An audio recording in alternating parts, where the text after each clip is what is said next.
He's the happy conservative warrior. From the Relief Factor Studios, here's Mike Gallagher.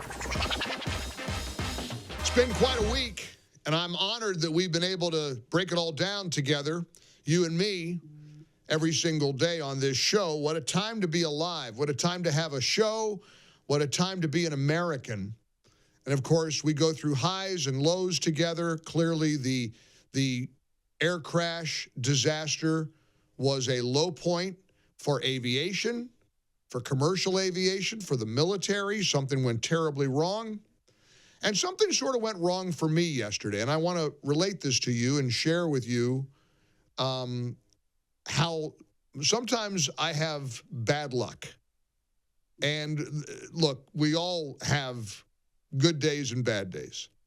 So yesterday, as all the conspiracy theories were swirling around about the collision between the Black Hawk helicopter and the American Airlines jet, I said it was despicable for Democrats to blame Trump for the crash.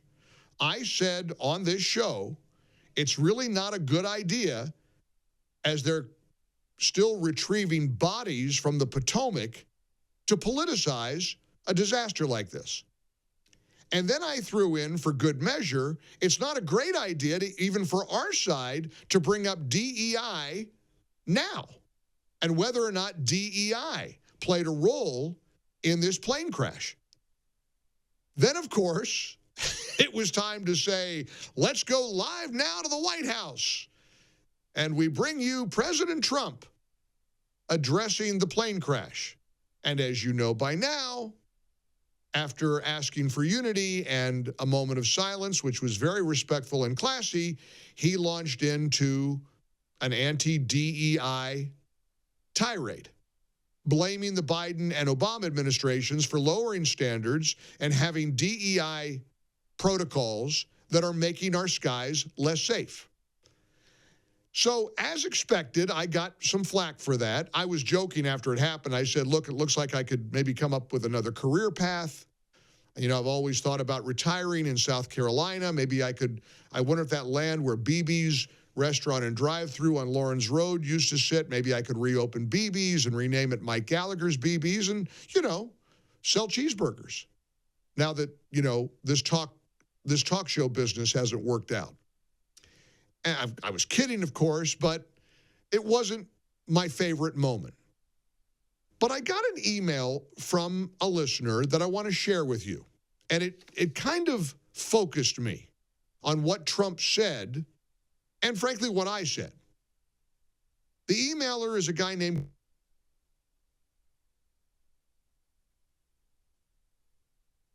at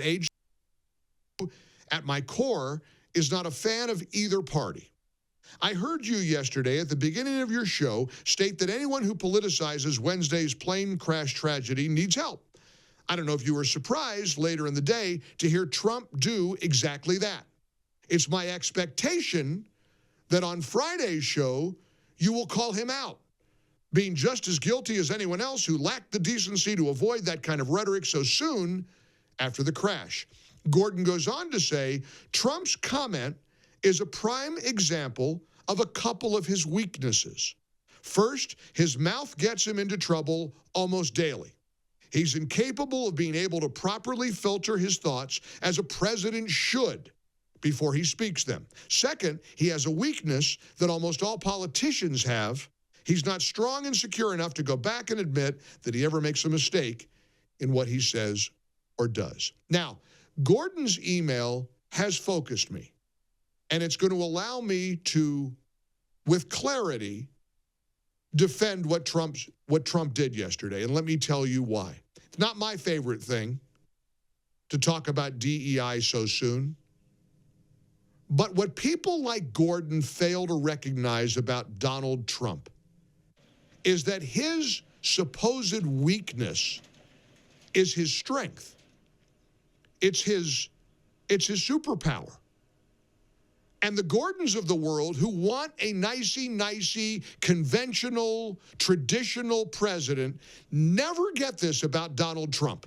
They never understand that this is a man who was shot, who was indicted and convicted of 34 bogus felony charges in a sham of a trial.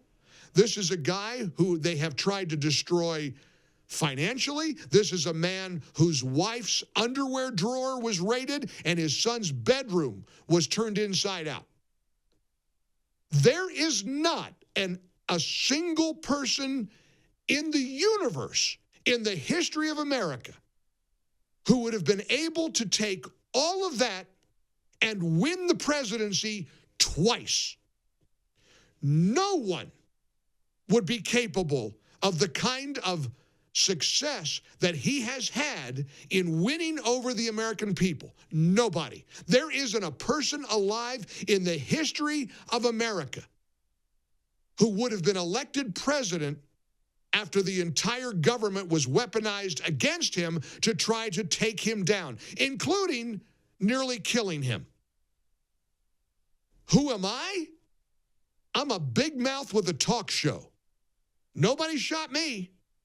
Nobody's convicted me. Nobody's tried to ruin my life in an effort to keep people from voting for me, and that's all the weaponization was about. So, Gordon, I appreciate your thoughtful email, but you just don't get it. You don't get him, and you don't get the American people. What he did yesterday, as uncomfortable as anybody might be about it, is how he got elected. He gives two craps, Gordon, about what you or I think about the timing of his justifiable outrage at DEI policies. If you're going to tell me that it makes sense to hire a blind person or a totally deaf person or somebody with severe psychiatric disabilities as an air traffic controller, I'm going to say what Trump said. You're goofy. I'm going to agree with Donald Trump. That's going to change. I'm going to agree with this man who said, no more. We're not going to look for dwarfs to work in the air traffic control office. And that's exactly what the Biden and Obama administrations were doing. That's precisely what Pete Buttigieg committed to do. We're going to find people with severe psychiatric problems. 3% of the workforce will be people with targeted severe disabilities. President Trump's point is, and I will paraphrase, that's bull crap. Never expected we'd have to hit the dump button yesterday, but we did over a president. But President Trump said Pete Buttigieg is bull crap, and he didn't use the word crap. But he's right. And what you perceive, Gordon, and people like you, to be Donald Trump's weakness is precisely why he's the 47th president of the United States. And you're going to have to cope, and you're going to have to seethe, and you can whine about his running of his mouth all you want. It's the running of his mouth that won over enough people to easily get him elected in November of 2024. There it is. That's my response to Gordon and to anybody who wanted to criticize me. And I don't mind the criticism. Look, again, not my favorite thing to talk about DEI or talk about hiring freezes when bodies are still in the river, but I'm not him. And I'm sure as heck not going to judge him when I know what he has survived and how he has succeeded and how he has won over the American people. Hey, Gordon, you run for something.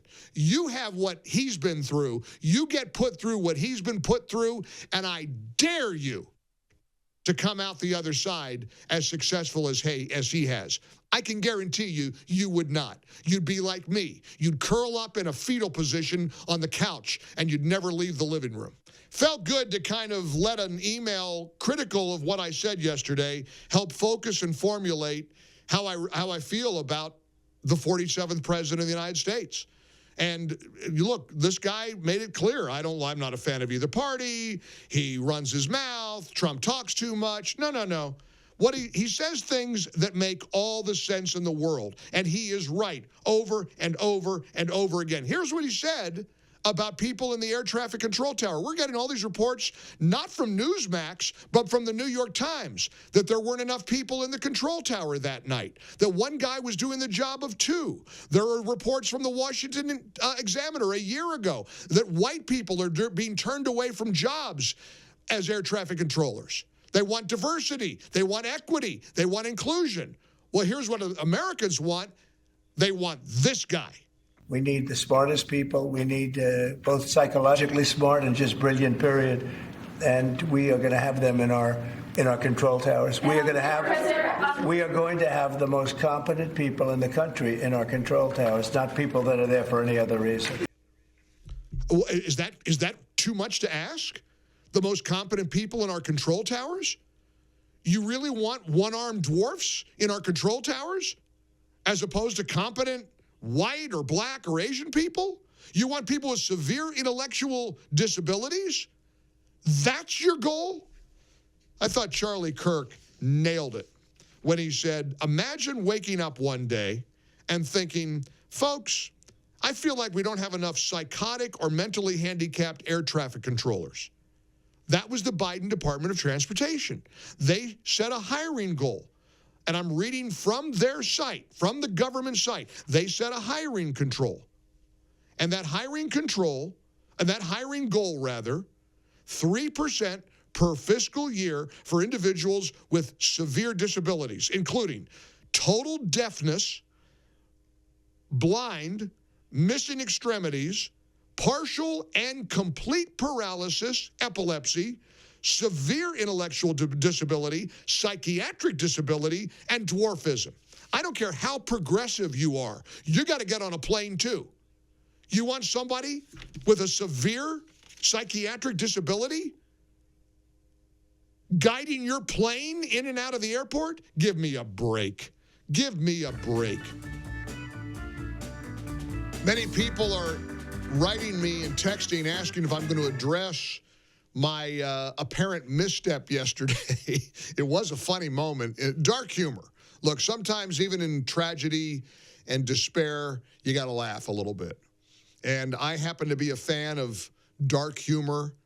I like that kind of humor sometimes. And obviously, nobody is trying to make light of this awful, awful air disaster over the Potomac River. But you might have caught how yesterday I railed against people who were politicizing the disaster before the bodies were even removed from the Potomac River. And, of course, I was mostly directing that at Democrats, but then I added a little point of emphasis. I said even some on our side are doing the same thing. And they are using DEI as a talking point before the bodies are even recovered, and that's wrong. And then I said, now let's go live to the White House, and let's take you to President Trump. He went right into DEI and armless dwarves, and and so people were saying, well, now, wait a minute. Mike, you just said, I mean, the timing of this, for me, could not have been worse. And it led me to joke about my career choices. Maybe my timing isn't so good. But I want to address it, and I'm going to address it, because I've been thinking a lot about it. I've been thinking a lot about what he said. I'm thinking a lot about my reaction, and I do want to share all of that with you here, and we will, so keep it right. I mean, there are some moments of levity, even in a tough, awful time like this. For example, one of the reporters, this just tickled me for some reason. One of the reporters asked the president a monumentally stupid question. And the reason it was stupid was because the deadly crash site is in the middle of the Potomac. She wanted to know if he was going to go visit the site. Listen to this exchange. Do you have a plan to go visit the site or meet with any of the I have a plan to visit, not the site, because You tell me, what's the site? The water? Or to meet with the Want me to go first swimming? responders down there? I don't have a plan to do that, but I will be meeting. You want me to go? He said, "You want me to go swimming? You want me to go visit the crash site? You mean in the middle of the river?" Now, no president is ever going to respond that way to a question like that. George W. Bush would be very polite. Everybody would be very polite. Well, it's not exactly practical for me to visit the actual site since it's in the middle of the freezing, frigid river. Instead of being polite, Trump says, "What do you want me to do? Go swimming? You want me to swim around out there?" Look, we're so lucky to have a guy like this in the Oval Office. I'm lucky as a talk show host to have this much fun with the things that he's able to say, even in a very difficult time, even in a very challenging time. Pritzker, J.B. Pritzker, the governor of Illinois, is ranting and raving about Trump daring to criticize people with disabilities. Now, he would know. I think being morbidly obese is a disability, right? I think, right? We had that lawyer on with the 489-pound rapper who's suing Lyft because the driver didn't want to put her in the back of his car because he was afraid she was going to damage the car. And he said, look, that's like discriminating against somebody who's black. She's obese, she's got a disability, and you can't discriminate against her. So I suppose J.B. Pritzker feels correct in saying it's mean of Trump to criticize people with disabilities. Now, because he has one, a giant one. What do you think he goes, about 350? 380? Somebody ought to get him the number to PhD weight loss and get governor. Some of these guys are huge. I've seen pictures I saw Chris Christie in person. My gosh, these people are very, very big. And it's not good for them. It's not healthy. It's what RFK Jr. wants to address. And the bottom line is Trump is not attacking people with disabilities. He's saying a blind person probably isn't the best choice to be an air traffic controller. Is that a wild point? He's saying if you're totally deaf, you probably oughtn't be an air traffic controller. Don't you have to hear an alarm? Don't you have to talk to the pilot? How do you talk with the pilot? You want the pilot to use Braille from the cockpit? How in the world are you somebody with a severe impediment, like a severe psychosis? Pete Buttigieg wants to hire people, or wanted to hire people, with severe intellectual disabilities. Severe. Big time. Psychotic. Mood disorder. That was a commitment they made. 3% of the workforce. We got to hire. I'm reading this thing. This is the list for the federal government. This is what Pete Buttigieg did, who had no qualifications whatsoever. We all know that. He was the failed mayor of a Rust Belt city that did nothing for South Bend, Indiana. And he got catapulted into the spotlight for no other reason than he checked a box. We all know that. What in the world are you're going to sit around and challenge anybody's qualifications in the Trump administration? You got to sit this one out. 2 words, Pete Buttigieg. Why is he qualified to be the Secretary of Transportation? Oh, he was the mayor of South Bend, Indiana. Whoopee. So here's what the mayor of South Bend, Indiana, when he became transportation secretary, determined should be hired in the federal government and in the air traffic control system. Are you ready for this? These are called targeted disabilities. Buttigieg set a hiring goal of 3% per fiscal year for individuals with targeted, parentheses, severe disabilities. Not minor disabilities, severe. Let's take a little stroll through the list, shall we? Imagine an air traffic controller being, number one, total deafness in both ears, hearing. Number two, blind. Number three, missing extremities. Number four, partial paralysis. Number five, complete paralysis, epilepsy. Number six, severe intellectual disability. Severe intellectual disability. Boy, that's a great trait to be an air traffic controller. You want somebody who's taken a jumbo jet into the runway who's got a severe intellectual disability. Number eight, psychiatric disability. Oh, that's a peachy thing to have for an air traffic controller. And finally, maybe the best one of all, dwarfism. My gosh. This country was in trouble. We all know the country was in trouble. We all get the country was in trouble. And at the end of the day, it's about to be fixed in a big way.